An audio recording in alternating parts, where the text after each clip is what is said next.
સંજય, હું નથી ઈચ્છતી કે આપણો સંબંધ આમ અંધારામાં રહીને બંધાય. અને એટલે જ જે પણ કડવું સત્ય હતું મેં તને બધું જ કહી દીધું, જેથી કરીને તું તારો નિર્ણય લઈ શકે. રૂપા, મેં સપનામાં પણ વિચાર્યું નતું કે પાટીદાર પરિવારના ઘરનો છોકરો તારી જોડે આવી રમત રમશે. ના સંજય, એણે મારી સાથે રમત નથી રમી, એણે તો મારી આખી જિંદગી રમત બનાવી દીધી છે.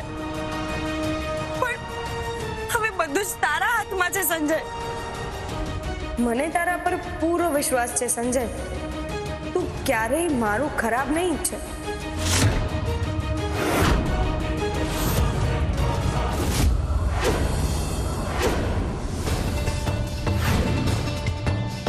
તું જીત કરીને અત્યારે જઈ તો રહી છે, પણ એક વાત યાદ રાખ, જો તું તારી વાત સાબિત ન કરી શકી તો કાયમ માટે આ ઘરના દરવાજા તારા માટે બંધ થઈ જશે.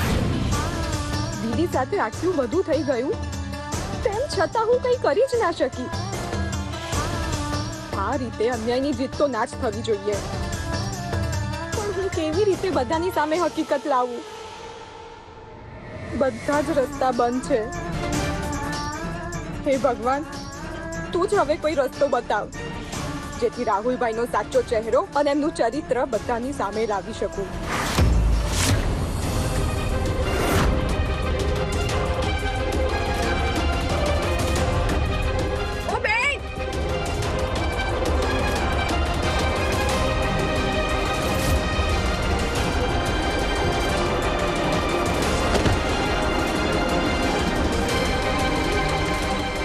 મગજ ખરાબ થઈ ગયું છે કે શું?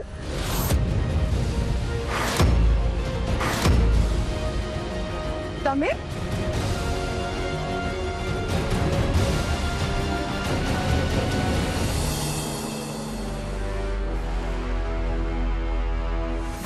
ચાલો, સંજય અને રૂપા આવી ગયા. લગ્ન મંડપમાં બેસો, મુહૂર્ત નીકળી રહ્યું છે. ચાલો ચાલો. સંજય, શું વાત છે બેટા? બધું બરાબર છે ને? લગ્નની વિધિ બહુ જલ્દી શરૂ કરવી પડશે. આઈ એમ સોરી ગ્રીસ કાકા, પણ હું આ લગ્ન નહીં કરી શકું. સંજય, આ તો શું બોલી રહ્યો છે? લગ્ન નહીં કરી શકું એટલે તું બાનમાં તો છે સંજય? હા કાકી, આઈ એમ સોરી. સોરી? અરે શું સોરી? આ લગ્નનું મુહૂર્ત માથે છે અને તું આ કેવી વાત કરી રહ્યો છે? આવી વાત તને શોભે ખરી? અને તે મારી દીકરીનો વિચાર કર્યો? અને એવી તો શું વાત છે સંજય કે તું અચાનક લગ્ન માટે ના પાડે છે? સંજય, તું જ કહેતો હતો ને કે તું રૂપાને બહુ પ્રેમ કરે છે, એના વગર જીવી નહીં શકે, તો શું આ બધું નાટક છે? બોલ. સ્વાધીના પપ્પા, કઈક તો પૂછો ને, આ સંજય અચાનક લગ્ન માટે કેમ ના પાડે છે? કાકી, મેં ઉતાવળમાં અને લાગણીમાં વહીને બહુ મોટી ભૂલ કરી દીધી. મારા મમ્મી પપ્પા અત્યારે ગામડે છે અને એમને અંધારામાં રાખીને હું આ પગલું ભરી રહ્યો હતો. પણ હમણાં રૂપાનું બધું જ સત્ય સાંભળીને લાગી રહ્યું છે કે મારા ઘરે આ સંબંધને કોઈ ક્યારેય નહીં સ્વીકારે. શું બોલે છે સંજય તું? કાકી, હું મારા મમ્મી પપ્પાના વિરુદ્ધ જઈને આ લગ્ન નહીં કરી શકું, એટલે આ લગ્નને અહીંયા જ અટકાવવા પડશે. છેવટે મારા ભાઈબંધના ભેજામાં ઉતર્યું તો ખરું કે આ કૂવામાં પડવા જેવું નથી. સંજય, એટલે આટલે સુધી આવ્યા પછી તને તારા ઘરવાળા યાદ આવ્યા? તું અત્યારે માંડવો મૂકીને જતો રહીશ તો મારી દીકરીના લગ્ન બીજી વાર પણ તૂટશે, એનું શું? સમાજમાં હવે કોઈ મારી દીકરીનો હાથ પકડશે ખરું? તે મારી દીકરી સાથે બહુ ખોટું કર્યું. હો, ખરેખર આ તો પાપ જ કહેવાય. બિચારી રૂપાનો તો આજે કોઈ વાંક જ નહોતો. રૂપાએ જે કાન કર્યા એ આખી પોળ જાણે છે. સંજયને પણ ખબર છે. હા, ખબર હોવા છતાંય રાજી થયો હતો અને છેલ્લી ઘડીએ તો આબરૂની હરાજી કરી નાખી. અચાનક આવું ના કર બેટા, કંઈક રસ્તો તો કાઢવો પડશે ને. રૂપાએ એવું શું કહી દીધું કે તારું મન બદલાઈ ગયું? રૂપા સાથે જે કંઈ બી કર્યું એ મારા મમ્મી પપ્પાને ખબર પડશે તો મારું તો આયુ બનશે, પણ રૂપાનું પણ આયુ બનશે. બસ આ વિચારીને હું લગ્ન માટે ના કહું છું. થઈ શકે તો મને માફ કરજો.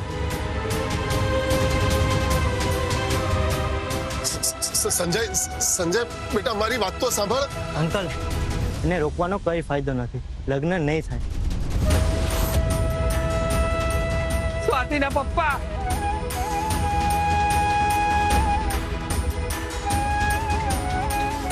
આપણી જિંદગી પૂરી થઈ ગઈ. મારી રૂપાની જિંદગી બરબાદ થઈ ગઈ.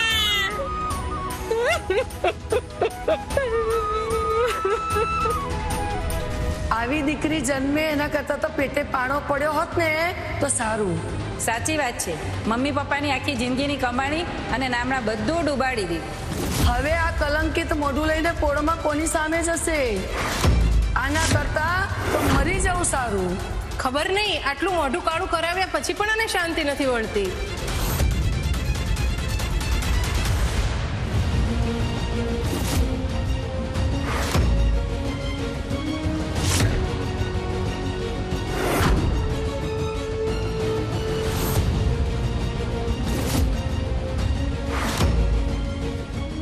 આવી દીકરી જન્મે એના કરતા વાંઝા મરવું સારું. આ બધાને લીધે રૂપા દીદી કદાચ બહુ જ તૂટી ગઈ છે. આપણે એની સાથે જવું જોઈએ.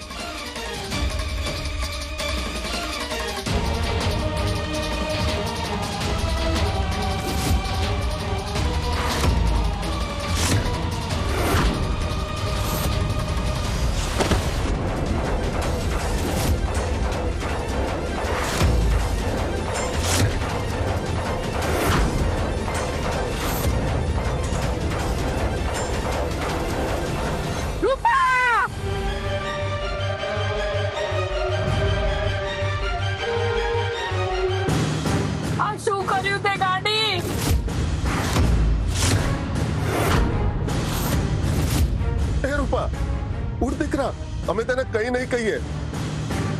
રિંકુ ઊભી થા અને આપણા પોળના નાખે જે દવાખાનું છે ને, જો એ ખુલ્લું હોય તો હાલ જ ડોક્ટરને બોલાવતી આ. હા દીદી. અને પપ્પા તમે દીદી માટે પાણી લેતા આવો ને. લાવે.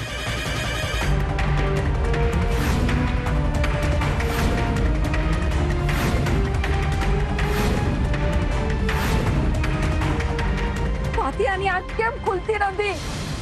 કેમ કઈ બોલતી નથી સ્વાતિ? લે બેટા. દીદી આંખ ખોલ. ઉઠ દીદી. જો અમે બધા તારી સાથે છીએ. રૂપા, મારી સામુ જો બેટા. હવેથી હું તને કઈ નહીં કહું. બસ બેટા. રૂપા, કંઈક તો બોલ.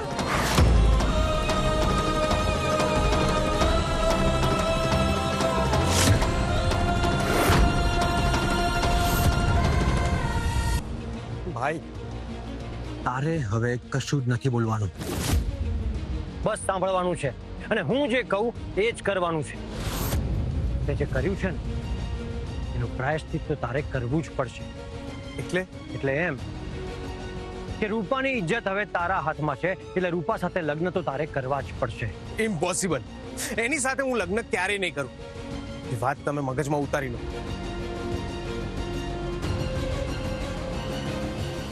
તે કરેલા કર્મોની સજા રૂપે તારે આ લગ્નને સ્વીકારવા જ પડશે. લગ્ન જેવો મોટો નિર્ણય મારી લાઈફનો છે. તમે આ રીતે મારા ઉપર નિર્ણય થોપી ના શકો. એક ઇનોસન્ટ છોકરીની લાઈફ સાથે ગેમ રમતી વખતે આ બધી વાતો ક્યાં ગઈ હતી?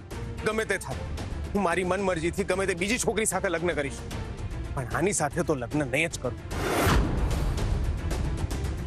તો સાંભળ મારી લાસ્ટ વોર્નિંગ. તારી આ જીદ તને રસ્તા પર લાવી જશે રાહુલ. હું આ ઘરનો સભ્ય છું. તમે મારી સાથે આ રીતે વ્યવહાર ના કરી શકો.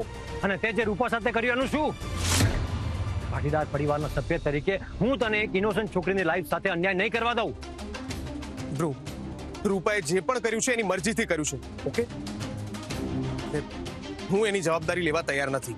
રૂપાની બદનામી હું નહીં થવા દઉં, અને એટલે જ મેં એક બહુ મોટો નિર્ણય લીધો છે. It's okay. તમારા બધા જ ડિસિઝન મને મંજૂર છે, પણ આ મેરેજ એ મંજૂર નથી એટલે નથી જ. પહેલા મારી વાત સાંભળી લે. જો તું રૂપા સાથે લગ્ન નહીં કરે તો આ પરિવાર અને બિઝનેસમાંથી એક પણ રૂપિયો તને નહીં મળે.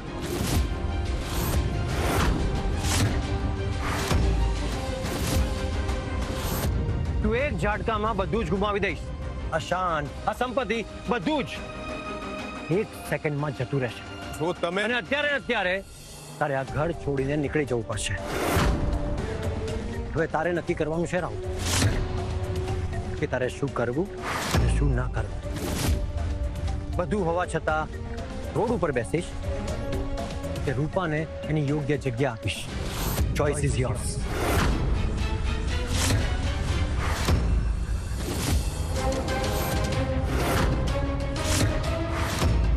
આ વાત તમે મને પૂછો છો? અરે તમે આવી શરત રાખી જ કેવી રીતે શકો છો?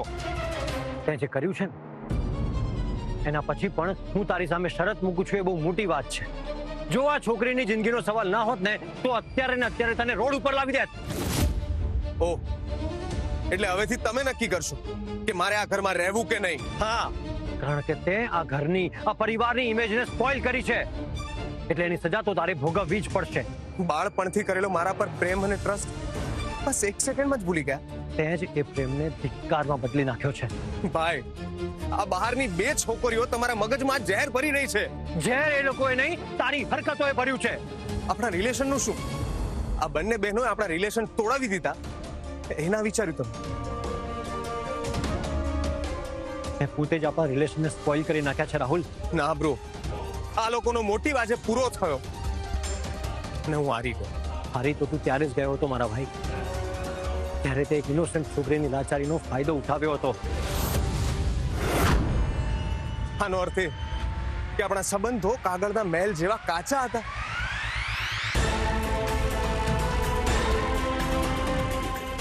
રાહુલભાઈ, નાટક બંધ કરો. તમારા મગરના આંસુથી હવે અહીંયા કોઈ નહીં પીકળે. સ્વાતિ, તારા જેવી છોકરીને આ સંબંધની શું ખબર પડે? સંબંધમાં મને સમજ પડે કે ના પડે, એક વાત હું ચોક્કસ સમજી ગઈ છું કે જ્યારે તમે આ રીતે ફસાવશો ને ત્યારે બૂમો પાડીને અને ઇમોશનલ ડ્રામા કરીને બચવાનો પ્રયત્ન કરો છો. સ્વાતિ, તું તારી લિમિટમાં રહે તો વધારે સારું રહે. આ અમારા ઘરની મેટર છે. હા, મને ખબર છે, પણ તમારી આ ઘરની મેટરમાં મારી દીદી પણ છે. અને જો મારા હાથમાં હોય ને તો મારી દીદીના લગ્ન હું તમારા જેવા માણસ સાથે તો ક્યારેય ના થવા દઉં. હા તો લઈ જા ને તારી બેનને. કોણે રોકી છે? દીદીને આ લગ્ન એટલે કરવા છે કારણ કે એને એના બાળકનો કાયદેસર હક જોઈએ છે. અરે હકની વાતો શું કરે છે? તારા બંનેની નજર તો અમારી પ્રોપર્ટી પર છે. રાહુલભાઈ, જો અમને પ્રોપર્ટીની ભૂખ હોત ને તો તમે અત્યારે અમારી સામે નહીં પણ પોલીસ સ્ટેશનમાં હોત. રાહુલ, તને આઈડિયા પણ છે કે તે રૂપા સાથે જે કર્યું એના પછી એને સુસાઇડ એટેમ્પ કર્યું હતું.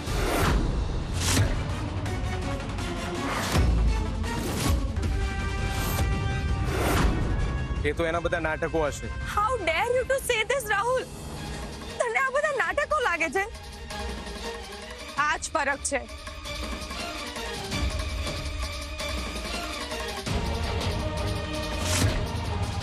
તમારામાં અને અમારામાં. અમે લોકો માણસ માટે જીવ પણ આપી શકીએ છીએ અને તમારા જેવા લોકો આપેલા જીવને પણ નાટક સમજો છો. રૂપા, જીવનમાં બધાને તકલીફો હોય છે, એનો અર્થ એવો નથી કે જીવ આપી દઈએ. તો શું કરત આંટી? રાહુલે તો કચરાની જેમ મને રસ્તા પર ફેંકી દીધી હતી. રૂપા,